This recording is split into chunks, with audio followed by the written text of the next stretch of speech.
সঠিক পথে চলা, সত্য কথা বলা, মুমিনের গুণাবলী। আলহামদুলিল্লাহি রাব্বিল আলামিন ওয়াসসালাতু ওয়াসসালামু আলা সাইয়্যিদিল মুরসালিন, আম্মা বা'দ, ফাআউযু বিল্লাহি মিনাশ শাইতানির রাজীম। বিসমিল্লাহির রহমানির রহিম।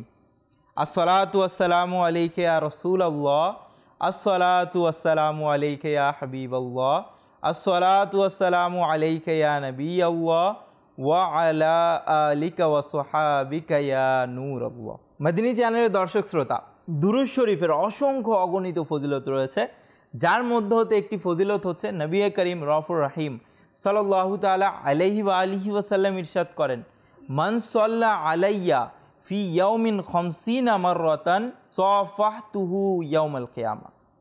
অর্থাৎ যে ব্যক্তি আমার উপর দিনে 50 বার দুরূদ শরীফ পাঠ করে, কাল কিয়ামতের দিন আমি তার সাথে মুসাফাহা করব। মদিনী চ্যানেলের দর্শক শ্রোতা, নবী করিম সাল্লাল্লাহু তাআলা আলাইহি ওয়া আলিহি ওয়াসাল্লামের মুসাফা কাল কিয়ামতের বিভীষিকাময় দিনে যদি আমরা লাভ করতে পারি, তাহলে এটা আমাদের জন্য অনেক বড় প্রশান্তির কারণ হবে, আমাদের জন্য সফলতা হবে। সুতরাং এই ফজিলত, এই মর্যাদা যদি আমরা অর্জন করতে চাই, তাহলে আমাদেরকে অধিক হারে দুরূদ শরীফ পাঠ করতে হবে। সাল্লু আলাল হাবিব সাল্লাল্লাহু তাআলা আলা মুহাম্মদ সাল্লাল্লাহু আলাইহি ওয়া আলিহি ওয়াসাল্লাম। মদিনী চ্যানেলের দর্শক শ্রোতা, আমাদের অনুষ্ঠান মুমিনের গুণাবলী, এই অনুষ্ঠানে আপনাদের সবাইকে জানাই স্বাগতম। আলহামদুলিল্লাহি তাআলা, আমাদের এই অনুষ্ঠানে মুমিনের বিভিন্ন বৈশিষ্ট্য, গুণ সম্পর্কে আলোচনা করা হয়। আর এই গুণগুলো এমন সুন্দর সুন্দর গুণ, এমন সুন্দর সুন্দর বৈশিষ্ট্য, যা আমরা দুনিয়াতে নিজেদের জীবনে ধারণ করি তো আখিরাতেও সফল হব ইনশাআল্লাহ। দুনিয়াতেও আমাদের জন্য আল্লাহ তাআলার পক্ষ থেকে রহমত নাজিল হবে, দুনিয়াতেও আমরা সফলতা লাভ করতে পারবো। মদিনী চ্যানেলের দর্শক শ্রোতা, এই গুণটা সম্পর্কে আমরা হাদিস শরীফের মাধ্যমে ইনশাআল্লাহ তাআলা জানব। হযরত সাহাল বিন মুআজ রাদিয়াল্লাহু তাআলা আনহু নিজের সম্মানিত পিতা হতে বর্ণনা করেন যে একদা নুরানি মাহফিল সজ্জিত ছিল। নবী করিম রউফুর রহিম সাল্লাল্লাহু তাআলা আলাইহি ওয়া আলিহি ওয়াসাল্লাম ছিলেন এবং সাহাবায়ে কেরামরাও উপস্থিত ছিল। একজন সাহাবী নবী করিম সাল্লাল্লাহু তাআলা আলাইহি ওয়া আলিহি ওয়াসাল্লামের সম্মানিত দরবারে উপস্থিত হয়ে আরজ করলেন, ইয়া রাসূলুল্লাহ সাল্লাল্লাহু তাআলা আলাইহি ওয়া আলিহি ওয়াসাল্লাম, জিহাদকারীদের মধ্যে সবচেয়ে মর্যাদাশীল কে? নবী করিম রউফুর রহিম সাল্লাল্লাহু তাআলা আলাইহি ওয়া আলিহি ওয়াসাল্লাম ইরশাদ করলেন, আকসারুহুম লিল্লাহি যিকরা। সেই সাহাবী রাদিয়াল্লাহু তাআলা আনহু আবারও আরজ করলেন, ইয়া রাসূলুল্লাহ সাল্লাল্লাহু তাআলা আলাইহি ওয়া আলিহি ওয়াসাল্লাম, রোজাদারদের মধ্যে সবচেয়ে উত্তম ব্যক্তি কে, সবচেয়ে মর্যাদাশীল কে? নবী করিম রউফুর রহিম সাল্লাল্লাহু তাআলা আলাইহি ওয়া আলিহি ওয়াসাল্লাম ইরশাদ করলেন, আকসারুহুম লিল্লাহি যিকরা। তিনি এইভাবে করে অনেকগুলো প্রশ্ন করলো, অনেকগুলো ইবাদতের ব্যাপারে, যে যাকাত প্রদানকারীদের মধ্যে সবচেয়ে উত্তম কে, নামাজ আদায়কারীদের মধ্যে সবচেয়ে উত্তম কে। তো নবী করিম সাল্লাল্লাহু তাআলা আলাইহি ওয়া আলিহি ওয়াসাল্লাম প্রতিবার প্রতিটি প্রশ্নে এই উত্তরই দিচ্ছিলেন, আকসারুহুম লিল্লাহি যিকরা, অর্থাৎ তাদের মধ্যে সবচেয়ে বেশি আল্লাহ তাআলার জিকিরকারী। মদিনী চ্যানেলের দর্শক শ্রোতা, এই হাদিস শরীফের মাধ্যমে আমরা জানতে পারলাম যে আমরা যদি সবাই ইবাদত করি, কেউ যদি রোজা রাখে, তাহলে সেই রোজাদারদের মধ্যে সবচেয়ে উত্তম ব্যক্তি কে হবে? সবচেয়ে উত্তম ব্যক্তি সেই হবে যে আল্লাহ তাআলার সবচেয়ে বেশি ইবাদত করবে। তো আমরা যতই ইবাদত করি, আমরা যদি উত্তম হতে চাই, তাহলে মর্যাদাবান হতে চাই, মর্যাদা পেতে চাই, তাহলে নবী করিম সাল্লাল্লাহু তাআলা আলাইহি ওয়া আলিহি ওয়াসাল্লাম একটি খুব সুন্দর পন্থা আমাদেরকে বলে দিয়েছেন, যে অধিক হারে জিকির করা। আজ আমাদের যেই মুমিনের সুন্দর একটি বৈশিষ্ট্য আমরা নিয়েছি, তা হচ্ছে আল্লাহ তাআলাকে স্মরণ করা, আল্লাহ তাআলার জিকির করা। এটি খুব সুন্দর একটি বৈশিষ্ট্য। এই বৈশিষ্ট্যের মাধ্যমে কি কি লাভ হয় সেই বিষয় সম্পর্কেও আমরা জানব। মদিনী চ্যানেলের দর্শক শ্রোতা, পারা 22 সূরা আহজাবের মধ্যেও মহান আল্লাহ তাআলা ইরশাদ করেন, ইয়া আইয়ুহাল্লাযীনা আমানুযকুরুল্লাহা যিকরান কাসীরা, অর্থাৎ হে ঈমানদারগণ, আল্লাহ তাআলার অধিকারে জিকির করো। মাদিনী চ্যানেলের দর্শক শ্রোতা, মহান আল্লাহ তাআলাও কুরআনে পাকের মধ্যে মুমিন বান্দাদেরকে জিকিরের আদেশ দিয়েছেন। নবী করিম রউফুর রহিম সাল্লাল্লাহু তাআলা আলাইহি ওয়া আলিহি ওয়াসাল্লামের দরবারে একদিন একজন সাহাবী উপস্থিত হলেন। উপস্থিত হয়ে তিনি আরজ করলেন, ইসলামের হুকুম আহকাম আমার উপর অনেক বেশি হয়ে গিয়েছে। নবী করিম রউফুর রহিম সাল্লাল্লাহু তাআলা আলাইহি ওয়া আলিহি ওয়াসাল্লামকে সে আরও বলল যে, নবী করিম সাল্লাল্লাহু তাআলা আলাইহি ওয়া আলিহি ওয়াসাল্লাম, আপনি আমাকে এমন কোনো আমল বলে দিন যেটাকে আমি দৃঢ়ভাবে ধরে নিব, অর্থাৎ সেটার উপর আমি আমল করতে থাকব। তো নবী করিম রউফুর রহিম সাল্লাল্লাহু তাআলা আলাইহি ওয়া আলিহি ওয়াসাল্লাম ইরশাদ করলেন, লা ইয়াজালু লিসানুকা রাতবান মিন যিকরিল্লাহি আযজা ওয়া জাল্লা, অর্থাৎ সব সময় সর্বদা মহান আল্লাহ তাআলার জিকির দ্বারা তোমার জিহ্বাকে ভেজা রাখিও। মাদিনী চ্যানেলের দর্শক শ্রোতা, এই হাদিস শরীফের মাধ্যমে, এই আয়াতের মাধ্যমে আমরা জানতে পারলাম যে আমাদেরকে মহান আল্লাহ তাআলা প্রতিনিয়ত জিকিরের আদেশ দিয়েছেন। নবী করিম রউফুর রহিম সাল্লাল্লাহু তাআলা আলাইহি ওয়া আলিহি ওয়াসাল্লামও জিকিরের কথা বলছেন।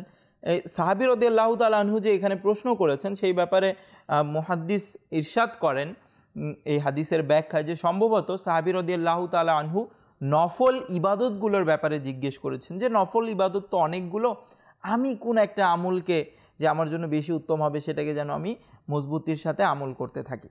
তো মাদিনী চ্যানেলের দর্শক শ্রোতা, অনেক উত্তম আমল হচ্ছে নবী করিম সাল্লাল্লাহু তাআলা আলাইহি ওয়া আলিহি ওয়াসাল্লাম যেমন হাদিস শরীফ ইরশাদ করলেন যে অধিক হারে জিকির করতে থাকা। আর আসলেই আমাদেরকে অধিক হারে জিকির করতে থাকা দরকার। যদি আমরা আমাদের চারপাশের পরিবেশে দেখি, একটু সময় পেলে হাসি ঠাট্টা, মাইন্ড ফ্রেশনেসের আমাদের অর্থই আমাদের কাছে মাইন্ড ফ্রেশ করার, পড়ার মাঝে কাজের মাঝে মাইন্ড ফ্রেশ করার অর্থ হয়ে গেছে অহেতুক কথাবার্তা, হাসি ঠাট্টা করা। কিন্তু আসলে তো তা না। অন্তরের প্রশান্তি যে অর্জন হয়, মাইন্ড যে ফ্রেশ হয়, এটার উত্তম পন্থা এবং সর্ব উৎকৃষ্ট মাধ্যম হচ্ছে মহান আল্লাহ তাআলার জিকির করা। আলা বিযিকরিল্লাহি তাতমাইন্নুল কুলুব, নিশ্চয়ই আল্লাহ তাআলার জিকিরের মাধ্যমেই অন্তর প্রশান্তি লাভ করে। আমরা গানের মধ্যে, অহেতুক কথাবার্তার মধ্যে, হাসি তামাশার মধ্যে নিজের অন্তরের প্রশান্তি খুঁজছি। আসলে তো এগুলোর মধ্যে অন্তরের প্রশান্তি নেই, কেবল অন্তরের প্রশান্তি মহান আল্লাহ তাআলার স্মরণেই রয়েছে। একজন আল্লাহ তাআলার অনেক বড় ওলি ছিল, তার অনেক সুনাম ছিল। একবার তার এলাকাতে তার সাথে দেখা করার জন্য দুইজন দরবেশ আসলো। তো আসার পর তাদের সেই দুই দরবেশের মধ্যে একজন এমন ছিল যে পশু পাখিদের কথাবার্তা বুঝতো। আল্লাহ তাআলা তাকে এমন শক্তি দান করেছিলেন। তো সে পথিমধ্যে দুজন বিড়ালের কথাবার্তা শুনতে পেল যে একজন বিড়াল আরেকজনকে বলছে, শেখ আবুল হাসান নুরি তো ইন্তেকাল করেছেন। তো সেই দরবেশ শুনে ব্যাপারটা ভাবলো যে দেখা করতে এসছিল, বলল যেহেতু চলেই এসছি তো জানাজাতে অংশগ্রহণ করি। তো তারা দুজন জানাজায় অংশগ্রহণ করার জন্য ওনার ঘরে গেলেন। তো ঘরে যাওয়ার সময় যেই ঘরে প্রবেশ করলেন, তো সেই আবুল হাসান নুরি রহমাতুল্লাহি তাআলা আলাই, অর্থাৎ সেই প্রসিদ্ধ বুজুর্গকে সেই দুই দরবেশ দেখতে পেলেন। তো দেখার পর আশ্চর্য হয়ে জিজ্ঞেস করলেন, বিড়ালটি তো বলছিল আপনি ইন্তেকাল করেছেন। তো তিনি বললেন যে বিড়ালটি সত্য বলেছে। আমি কিছুক্ষণের জন্য, আমি সর্বদা আল্লাহ তাআলার স্মরণে থাকি, জিকির করতে থাকি, কিছুক্ষণের জন্য আল্লাহ তাআলার জিকির থেকে উদাসীন হয়ে গিয়েছিলাম, আর এই উদাসীনতাটাই আমার মৃত্যু। মাদিনী চ্যানেলের দর্শক শ্রোতা, আসলেই আমরা আমাদের অন্তর যদি, আল্লাহ তাআলা না করুক, আমাদের অন্তর যদি আল্লাহ তাআলার স্মরণ থেকে খালি হয়, আল্লাহ তাআলার জিকির থেকে খালি হয়, তাহলে তো এটার অর্থ এটাই যে আমাদের অন্তর মৃত হয়ে গেছে, জীবিত নেই।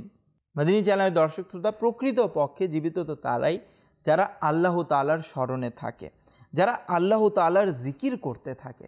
মাদিনী চ্যানেলের দর্শক শ্রোতা, আল্লাহ তাআলার জিকিরের মাধ্যমে আমরা অনেকগুলো বিপদ আপদ থেকে বেঁচে যায়। কারণ আল্লাহ তাআলার যারা জিকির করতে থাকে সবসময় তাসবিহ নিয়ে, তারা অহেতুক কথাবার্তা থেকে বেঁচে যায়। আর অনেকগুলো অহেতুক কথাবার্তা পরিবারের মধ্যে সম্পর্ক নষ্ট করা, সম্পর্ক বিচ্ছিন্ন করার কারণ হয়, আত্মীয়তা বন্ধুত্ব নষ্ট করে দেয়, সেই জিনিসগুলো থেকে বেঁচে যায়। যখন আমরা জিকিরে থাকব তখন অহেতুক কথাবার্তা বলা থেকেও বেঁচে থাকবো, গীবত থেকেও বেঁচে থাকবো, বহতান থেকেও বেঁচে থাকবো, চুগলি থেকেও বেঁচে থাকবো। এমন অনেক রকম বিষয় রয়েছে যা আমাদের জিহ্বা দ্বারা গুনাহ সংগঠিত হয়, আর জিহ্বার মাধ্যমেই এমন বাক্য সংগঠিত হয়ে যায় যার কারণে মানুষ ঈমান হারা হয়। তো এই সব কিছু থেকে আমরা মুক্তি পাবো যদি আমরা জিকির করা শুরু করে দিই, এবং উত্তমও হতে পারবো। কেননা নবী করিম সাল্লাল্লাহু তাআলা আলাইহি ওয়া সাল্লাম তো বলেই দিয়েছেন যে যাই ইবাদত করুক সেই ইবাদতের মধ্যে সবচেয়ে উত্তম হচ্ছে যে সবচেয়ে বেশি আল্লাহ তাআলার জিকির করে। নবী করিম রউফুর রহিম সাল্লাল্লাহু তাআলা আলাইহি ওয়া সাল্লাম ইরশাদ করেছেন যে আল্লাহ তাআলার জিকির এত অধিক হারে করো যে লোকেরা যেন তোমাকে পাগল মনে করে। কোরআনে পাকের মধ্যে মহান আল্লাহ তাআলা ইরশাদ করেন, ওয়ামাই ইয়াশু আন যিকরির রহমানি নুকাইয়িদ লাহু শাইতানান ফাহুয়া লাহু করিন। কানজুল ইরফানের অনুবাদ, এবং যে রহমান আল্লাহ তাআলার জিকির হতে মুখ ফিরিয়ে নিয়েছে, তো আমি তার উপর একজন শয়তানকে নিয়োজিত করে দিয়েছি যে তার বন্ধু। যখন মানুষ আল্লাহ তাআলার জিকির থেকে দূরে সরে যায় তখন আস্তে আস্তে শয়তানের বন্ধু হতে শুরু করে। যখন শয়তানের বন্ধু হতে শুরু করে তো বিভিন্ন অনিষ্টতা অপকর্মে লিপ্ত হয়ে যায়। মদিনী চ্যানেলের দর্শক শ্রোতা, নবী করিম রউফুর রহিম সাল্লাল্লাহু তাআলা আলাইহি ওয়া সাল্লাম ইরশাদ করেছেন, শয়তানের সুর, হাতির সুর হয় না, তো শয়তানের সুর মানুষের অন্তরে রয়েছে। যখন বান্দা আল্লাহ তাআলার জিকির করে তো তখন সে সেই সুরটাকে সরিয়ে দেয়, এবং যখন মানুষ আল্লাহ তাআলার জিকির থেকে উদাসীন হয়ে যায় তো শয়তান তার অন্তরকে লুকমা বানিয়ে নেয়, অর্থাৎ তখন শয়তান তার অন্তরে কুমন্ত্রণা সৃষ্টি করে। মদিনী চ্যানেলের দর্শক শ্রোতা, কুমন্ত্রণা থেকে বাঁচার উপায়, বিভিন্ন অসৎ অপকর্ম, উল্টাপাল্টা অনর্থক কথাবার্তা, এই সব কিছু থেকে বাঁচার উপায় কি? আল্লাহ তাআলার জিকির করা। সুতরাং আমাদেরকে অধিক হারে আল্লাহ তাআলার জিকির করতে হবে। জিকির কাকে বলে? ইমাম ওয়াসতি রহমতুল্লাহি তাআলা আলাইহির কাছে জিজ্ঞেস করা হলো জিকির কাকে বলে। তিনি ইরশাদ করলেন, আল খুরুজু মিন মাইদানিল গাফলাতি, উদাসীনতার মাঠ থেকে বের হয়ে যাওয়াটাই হচ্ছে জিকির।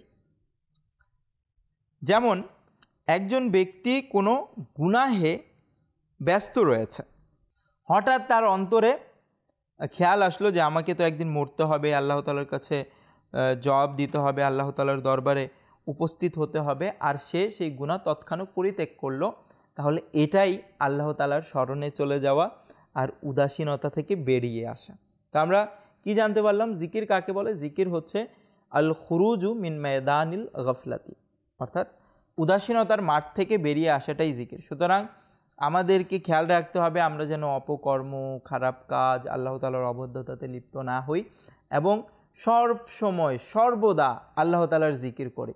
আল্লাহ তাআলার জিকিরের মাধ্যমে অন্তর নরম হবে, অন্তরের মধ্যে দয়া সৃষ্টি হবে, অন্তরের ময়লা দূর হবে। গুনাহে যদি লিপ্ত হতে থাকি তো অন্তরে ময়লা জমতে শুরু করে, আর এই ময়লা দূর করার মাধ্যমই হচ্ছে, আমাদের অন্তরকে পরিষ্কার করার মাধ্যমই হচ্ছে জিকির।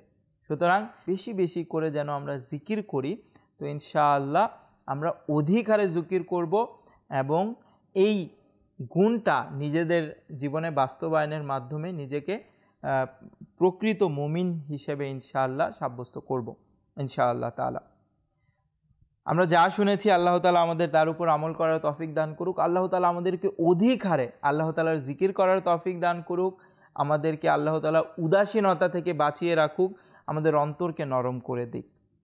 আমিন। বিজাহিন নবিয়্যিল আমিন সাল্লাল্লাহু তাআলা আলাইহি ওয়া আলিহি ওয়াসাল্লাম। মদিনী চ্যানেলের দর্শক শ্রোতা, আগামী অনুষ্ঠান দেখার আমন্ত্রণ জানিয়ে বিদায় নিচ্ছি।